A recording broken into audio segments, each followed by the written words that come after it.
I'm going to show you exactly how you can repair, restore, and colorize your black and white photos using AI tools that are free to use. I'll do that by showing you step by step how I corrected, restored, and colorized this 1920s photo. First, I'll remove the unwanted objects, including this partially obscured person. Then I'm going to remove the damage and imperfections so we have a crisp, clean photo. And finally, I'll colorize this black and white photo so we have a vivid, realistic color picture. You can turn one of your own photographs into a beautiful full-color masterpiece in just a few minutes with a few clicks, completely for free. All right, let's get started. For today's restoration, I'm going to be using both Reve and ChatGPT for different parts of it. Starting here in Reve. Both links will be in the description. Once you get to this page, you just click on either Start Creating or Get Started. Once you do, it'll ask you to log in or create an account. And once you're logged in, it will drop you into the last directory you were working in. If your account is brand new, you'll just have this square here and a plus sign to create a new album. And that's what we're going to do right now. I'm clicking on this plus sign. You have two options here. One is to start from a template. This is a wonderful program for graphics, and you have these wonderful templates that you can just pull in and you can just start changing all the different parts. We're not going to do that in this video, but I encourage you to play around in there. We're actually going to upload and edit, and so I'm just dragging my photo from my desktop right in here. And you can see just instantaneously, it broke everything into separate layers. And for him and this individual here, that is broken into sublayers, so you can manipulate each of those things individually and precisely without messing up anything else. And that's why I love this tool, and that's why we're using it to remove this person. We'll talk about this person after I do some surgery here. So I am scrolling down to person. I am clicking on person. And as you can see, not only is there a prompt up here for the overall image, that you can manipulate the whole image directly in that prompt if you'd like. There's a number of ways to get at things in here. But also each sub item brings up a sub prompt just for that one piece. I'm not going to mess with this prompt. That's one way that I could do this. I'm actually just going to click on this trash can. It doesn't happen immediately. What happens is this top image gets a red dot to let me know that there's some action that I need to click apply to make it happen. All right, I am clicking apply. So yeah, looking at this picture, I initially just thought, yeah, that's probably his wife or mom or family member or something like that. And then I looked at it again, I'm like, but it's the 1920s and women didn't wear trousers in the 1920s. So I got into a whole rabbit hole looking that up. And they did kind of for sports and like resort wear and stuff like that, but it was really younger women and it was really more like flappers. And this individual's, from what we can see, which isn't very much, this not a flapper. I don't think this individual is a flapper. Then I started looking at the shoes, and then I fell into a whole other rabbit hole, because did you know that Mary Jane shoes were actually for men and women and boys and girls? And then it was only when Buster Brown put out one that was marketed towards girls that it became associated with girls, and then they became just for girls. But anyways, the Mary Jane here, however, is a feminine shoe because it has a heel.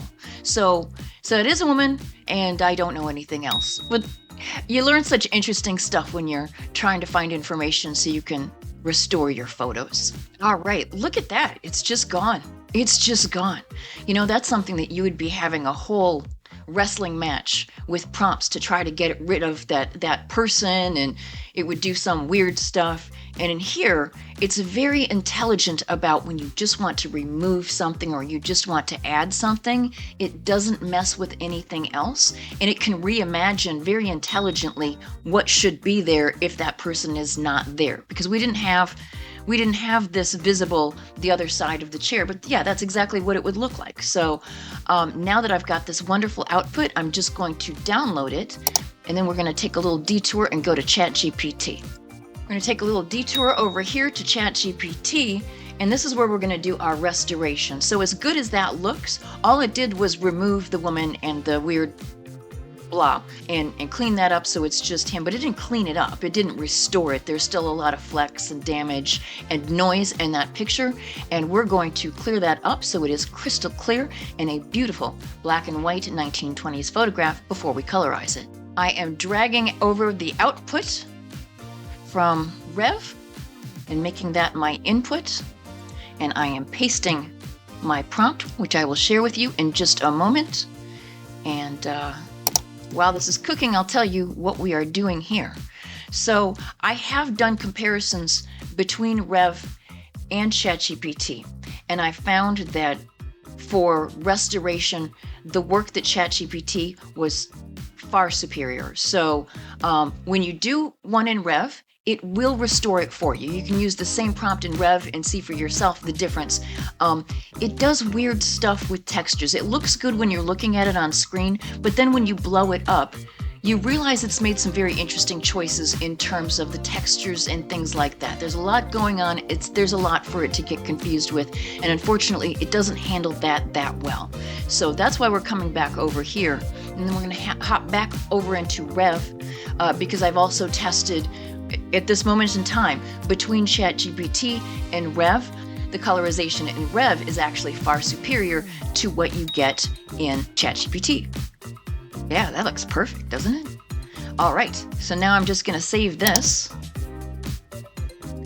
download that, and I'm going to go back to Reve, and I'm click back on my project and get completely out of this album. And I'm going to start a brand new album by clicking on this plus sign. And I'm going to just drag what I just downloaded from ChatGPT into here and start a new project in here, a new space. Not a new project, a new space. I forget what these are called. And just like last time, boom, boom, boom. It broke it into all the individual pieces. Fantastic. And now we're going to do a nice colorization prompt to make this look like a nice, authentic photo. Since this applies to the whole image, I don't need to do anything with the individual pieces here. I'm just going to plop this in the main prompt box and click go. While we're waiting, if you find this helpful, please like, please subscribe, please hype. And please leave me a comment and let me know how these are working out for you and if there's anything else you'd like to learn. And that's our final result. What a difference, right? I mean, imagine if this was a picture that you had in a drawer somewhere and it always had this big blob and half of a person you don't even know who it is, and this is your great-great-great-grandfather. Now you can really see what this man looks like. I love restoring photos so much, and Reve has made it so much easier. I hope you found this helpful. I'm Nicole. This is SkyPower AI. Thanks so much for watching.